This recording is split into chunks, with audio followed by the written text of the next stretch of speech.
There are currently 9 AVCS base CDs. However, it is unlikely that users will need to install all of the CDs in order to load their licensed ENCs.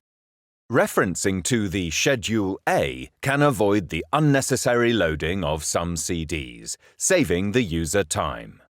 Start by inserting an AIO CD into the appropriate drive. Then open the main menu and select Chart Selection.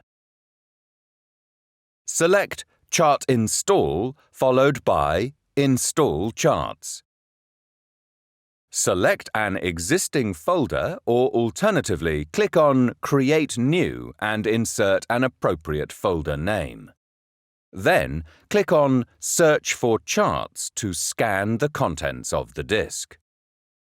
In the Install Charts window, select GB800001 and then select Install Charts.